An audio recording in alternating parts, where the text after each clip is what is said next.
گریں گی تو مسلمان کی گریں گی۔ کیا ہم اتنے ہی بے حس ہو گئے کہ آج ہمیں اپنے مسلمان بھائیوں کی نہ لاشیں نظر آتی ہیں، نہ آج اپنے مسلمان بھائیوں کی آہو بقا نظر آتی ہے، نہ اپنی بہنوں کی لٹتی ہوئی عظمتیں نظر آتی ہیں، نہ اپنی ماؤں کی گودیں اجڑتی ہوئی نظر آتی ہیں۔ ماہ رمضان میں بہت دور نہیں جاؤں گا، آج سے کچھ دو سال پہلے ماہ رمضان بھی تھا جب فیفا ورلڈ کپ منایا گیا، تب بھی اسرائیل نے ہمارے فلسطینی بھائیوں کو سحری میں بھی شہادتیں دیں اور افطاری میں بھی شہادتیں دیں، اور آج وہی روایت برقرار رکھتے ہوئے اسرائیل نے امریکہ کے ساتھ مل کر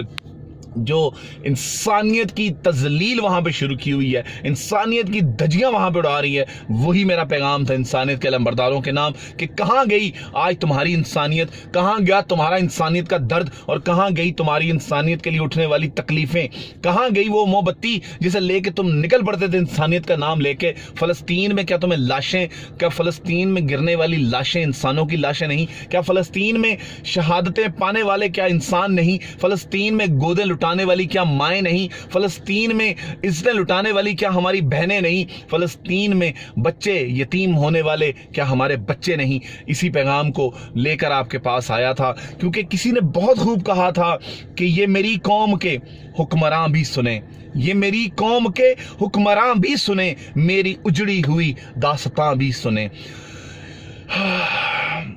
فلسطین کے بارے میں یقین کرے بات نہیں کی جاتی، فلسطین کے بارے میں یقین کرے نہیں بولا جاتا۔ کہتے تھے کہ یہ میری قوم کے حکمراں بھی سنیں، میری اجڑی ہوئی داستاں بھی سنیں، جو مجھے ملک تک مانتے ہی نہیں، ساری دنیا کے وہ رہنما بھی سنیں۔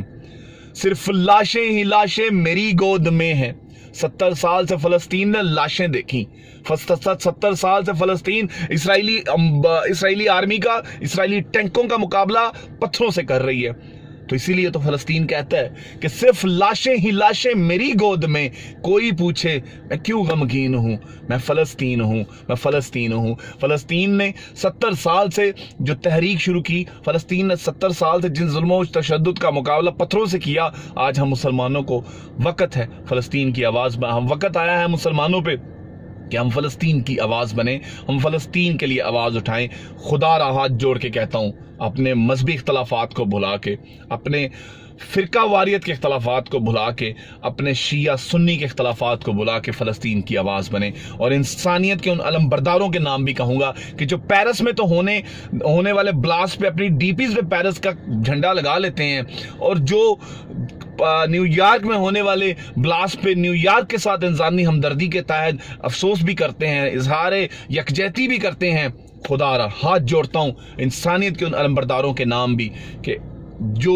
ظلم اور جو بربریت فلسطین میں مسلمانوں کے ساتھ کی جا رہی ہے، اس پر بھی اپنی آواز ضرور اٹھاؤ، کیونکہ روز محشر ہم سے جواب ضرور پوچھا جائے گا، ہم سے پوچھا ضرور جائے گا کہ فلسطین میں تمہارے بہنوں کی اور تمہارے بھائیوں کی اور تمہاری ماؤں کے ساتھ جو ظلم و ستم ہوا، اس پہ تم خاموش کیوں بیٹھے رہے؟ کرنے کو اگر کچھ نہیں کر سکتے تو اپنا پیغام اپنے قلم کے ذریعے، اپنا پیغام اپنی آواز کے ذریعے، اپنا پیغام اپنے ہاتھ کے ذریعے، اپنا پیغام اپنے جس انداز میں بھی آپ فلسطین کی بات دنیا تک پہنچا سکتے ہیں ضرور پہنچائیے، کیونکہ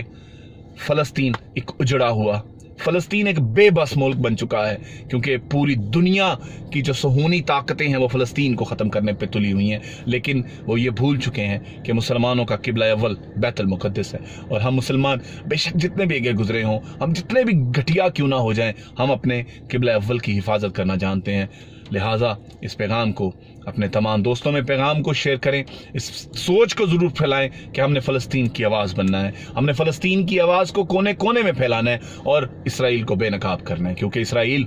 ایک دنیا کا سب سے بڑا دہشت گرد ملک ہے، اور دہشت گردی کا پورا منبع، پوری کی پوری دہشت گردی کی پلاننگز پوری دنیا میں جو ہو رہی ہے وہ اسرائیل کر رہا ہے۔ تو اسرائیل کے لیے بھی یہ پیغام ہے کہ فلسطین کے ساتھ ہم کھڑے ہیں اور انشاءاللہ کھڑے رہیں گے۔ اللہ تعالیٰ ہم سب کا حامی و ناصر ہو، اللہ تعالیٰ فلسطین کے مسلمانوں کی مدد فرمائے، اللہ تعالیٰ پاکستان میں اور پورے عالم اسلام میں مسلمانوں کی مدد فرمائے، اور رمضان کی برکتیں ہم لوگوں کو لوٹنے کی توفیق عطا فرمائے۔ اللہ تعالیٰ آپ سب کا حامی و ناصر ہو۔ پاکستان زندہ باد۔